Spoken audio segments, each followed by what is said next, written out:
innovation and entrepreneurship are nothing new to Caribbean people. Put another way, I think it is in our DNA. And I say that simply because there's no way people could have survived enslavement, indentureship, forced labor systems, and not hone in on instinctive innovation and entrepreneurial skills. That social innovation is going to be crucial. Coming from the past that I have described, our societies have a lot of change to manage. And I do believe things like history, subject areas like history, literature, the creative and festival arts, communication, culture, they are going to be key as we align ourselves in these more traditional disciplines with the needs of society. We're going to see some very innovative social development. And I think this is what eventually is going to bring about the transition needed in our societies. Our School of Education vision and mission aligns with that. And what we want is a graduate who can exit our programs, go out into the schools of Trinidad and Tobago, and one of our catchphrases is be a change agent. So we want our students, the experiences we provide them with, develop collaborative skills, develop this team spirit, work together, resourcefulness, creativity, critical thinking, those elements. We infuse those elements into all our courses and all our programs. You know, sometimes students come from the secondary school where they are accustomed being spoon-fed, told what to do.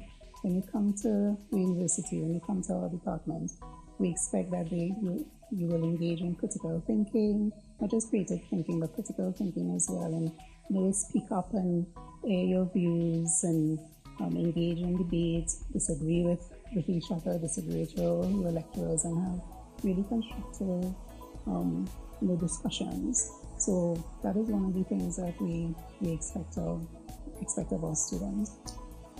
When I think about creativity, I think it is the hallmark of the Faculty of Humanities and Education.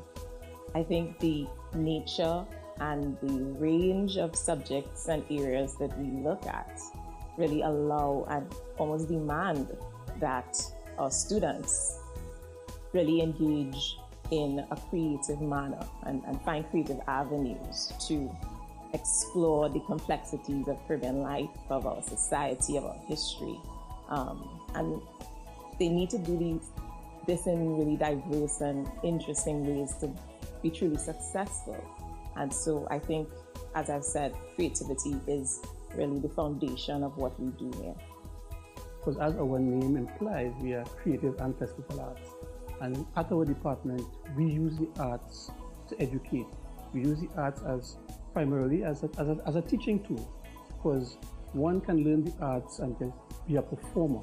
But I think with our program, more than just performance, we work a lot at arts education and look at how arts impact on lives, human lives, and positively, because we always see the arts as a tool or a vehicle for social change.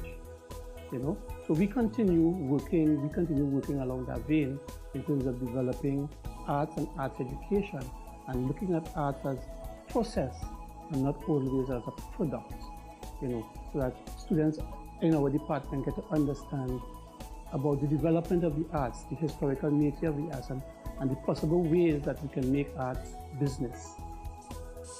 And so at the Visual Arts Unit, we want to emphasize art's role in shaping ideas, in pushing and generating new knowledge, in shifting ways of seeing. Art as a means of questioning the world around us, art making certainly as a process of inquiry and as a research process. And so how do we go about altering perceptions of the visual arts? I think innovation is needed. And again, we have to ask, what is innovation? Innovation is about introducing ideas or introducing change into a status quo. We cannot talk about innovation and entrepreneurship without talking about creativity. Creativity is as Senefici. It is our core. And I think we underestimate the extent to which creativity And therefore, humanities and education are going to be important with our innovation and entrepreneurship thrust. There's a glut in a lot of the traditional occupations. And that's where the humanities and arts degrees come in handy, because the safe things are not safe. The safe things are crowded. It's not much elbow room. So the thing about it is, these are things that are opening up now. These are nascent economic opportunities. And again, you come into that very, very fluid space and grow in that space, and through sheer will and focus and work, it takes hard work. You are creating that economic space for yourself. Acting is good. And we see all that sort of intervention in the culture and stuff. The screen acting has improved, partly because we've taught direction. A lot of the screen acting has to do with the screenplay that obviously the actors are given, but it also has to do with the power of and skill of the directors. And empowering the directors through this program, for instance, you see they're better able to handle and direct performance and extract that really powerful, emotional, resonant kind of performances out of the actors. From great scripts, because we teach screenwriting. You got better cinematography, we teach cinematography. So you get better editing, you get storytellers now. We always had a little stumbling block, I would say, with, for instance, with screenwriting, with editing, and so on. But now this thing with storytelling, we're getting people who are telling, editors who are storytellers in their own right. So when the film is finished, there's a whole new story, narrative, finely shaped by someone who is dedicated to editing and is a storyteller in their own right. Before that, you have the director who is a storyteller in their own right. Then you have the screenwriter first, who is a storyteller in their own right. So we're getting more specialized, we're getting much more savvy, and going to attract more and more global audiences for the work. For students who are getting into speech-language pathology, they're coming into a world where there's a lot of theory, a lot of science, but also a lot of practical work in learning how to provide services, how to do therapy, how to talk to families, how to counsel families, make referrals. And so for students, as they come in and they train with undergraduate and graduate programs, they're developing skills in how to manage families, manage cases, to take the person from entry or referral from a doctor or someone else, and to work with them over a period of time, a short time or a longer period of time, and hopefully bring some improvement in their communication skills, in their quality of life, and them managing this entire process. Our students already have a strong foundation in the humanities by the time we're finished with them. But what we are attempting to do with the digital humanities is to ensure that they are using new technology and engaging in innovative ways with that technology to really explore not just history, but of course other areas, but my area is history, but to really fully understand our society and how it's changed even through the use of cyberspace and the use of new technology. And it's so essential that our students get involved in this area because of the changing world that we're in. So they can use it and harness it to understand our world better, but even understand what's happening with people in cyberspace and how, we engage with each other there. So I think it's so necessary for us to get involved and to have opportunities for our students to become involved in digital humanities and to kind of guide them and show them how to do it in an academic fashion.